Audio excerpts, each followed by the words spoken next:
Hello, welcome to today's video. If you're new here, this is first time out, and on this channel, what we talk about is health for mothers, health for babies, and if it's something you're interested in, join the family and let's dive right into today's video. And in today's video, we're going to be talking about abdominal colic in babies.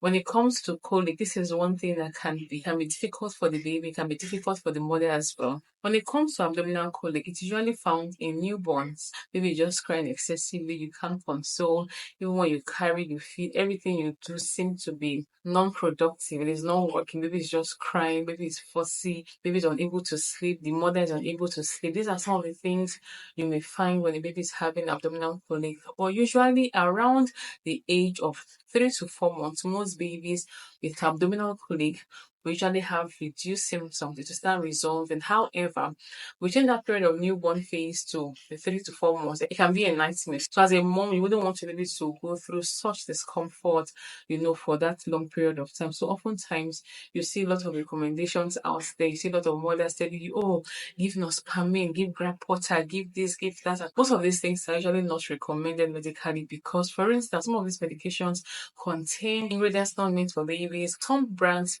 of grape water contain sugar. So it's not because this medication is actually working on the abdominal colic. The sweet taste is just soothing baby. Some even contain alcohol. So you now discover that when you give the baby the grape water, it's as if baby is, baby is less cranky, baby is no longer crying, maybe it's having some relief. To you, baby is having some relief. But in such instance, you just give the baby alcohol. And what happens when you take alcohol? You're a bit sedated. It's almost as if you're high. Sometimes there are side effects that happens in the baby. Some of these side effects even happen later when the baby is growing up, and you do not want to put your baby at risk for many of these things. So it's not enough that you're looking for solutions. Ensure that whatever you're looking for is safe. If it even happens that you need a medication for your baby, ensure the doctor is checking your baby and the prescription is given, and you follow the prescription so you're sure about side effects. So when it comes to abdominal colic, like I said initially, it happens around the newborn phase, around the period of 3 to 4 months.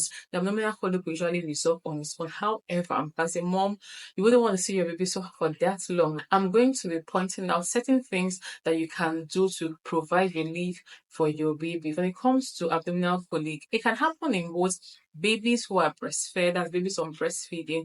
It can also happen in babies who are on formula feeds. However, it is more common in babies who are on formula feeds. So when it comes to abdominal colic, there are so many factors that may contribute to the pain. For instance, the more gas is trapped in baby's tummy, the more the fussiness, the more they will cry. So things that can help relieve the gas or reduce the gas can help reduce the symptoms, can help reduce the pain. For instance, you can do tummy time. When it comes to tummy time, you simply just put your baby on their tummy. And when it comes to tummy time, ensure that the baby's umbilical stump has fallen. After the umbilical stump has fallen up, you can start doing tummy time. Just place your baby on their tummy.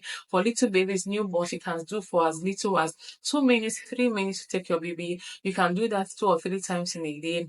As your baby grows, you can now increase the time to about 5 minutes to 10 minutes, and baby gets used to it. So when it comes to abdominal colic, this is one thing you can do for your baby. You can also do cycling, like you're riding a bicycle, but this time around you take your baby's 2 legs, like they're cycling their 2 legs on their tummy. This will help expel some gas from their tummy and reduce the symptoms and reduce the pain. After feeding, it's important to burp your baby. So what this burping does is to help expel as much gas as possible. So do not put your baby down after feed as much as you can. You want to expel as much gas as possible in there. So ensure you're burping your baby. Position when you carry your baby also matters. Sometimes babies who are parted, so when you carry your baby on the chest, with their tummy resting on your chest, sometimes with their tummy resting on your thigh, or sometimes when they're just lying down on your tummy with their tummy against your tummy, these are positions that can help reduce the pain of abdominal colic. Sometimes you may even see some relief when it comes to the kind of diet you eat as a mom, because when it comes to what to eat as a mom, some of these things can actually pass through breast milk to your baby.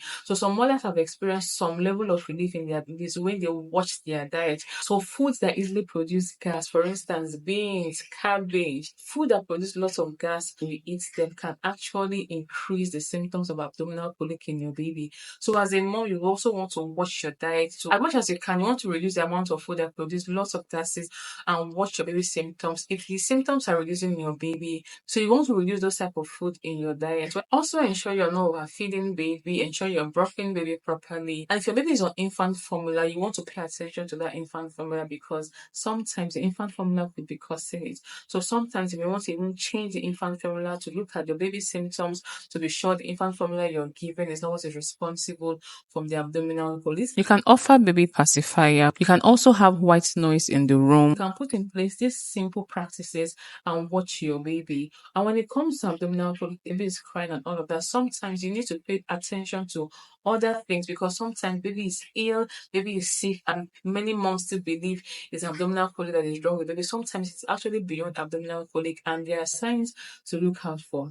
In addition to the cry, in addition to what you're saying with your baby, baby is crying, baby is not, you can't console baby, and you're practicing these things I mentioned in the video, you're not seeing relief with the symptoms, or baby's body is hot, or baby is not gaining weight, or baby is even vomiting. No, babies can spit up. If it's hot that baby is always vomiting to the point where you think baby is not even retaining anything in the tummy at all, these are signs you should never ignore in your baby. So do not just tie these things to abdominal colic, because sometimes baby is actually ill, and because many people are being told, oh, it's abdominal colic, they just sit at home and think it's just abdominal colic and start giving all manner of concussions. No, you need to look out for other signs. So if you're discovering any of these signs, please, these are signs you should never treat at home. Ensure the doctor is seeing your baby to examine your baby properly to be sure your baby is not actually in a complicated situation. So when it comes to abdominal colic, you can put these practices in place and watch your baby. So I hope this video is helpful when it comes to abdominal colic, and I hope to see you in our next video. So until then,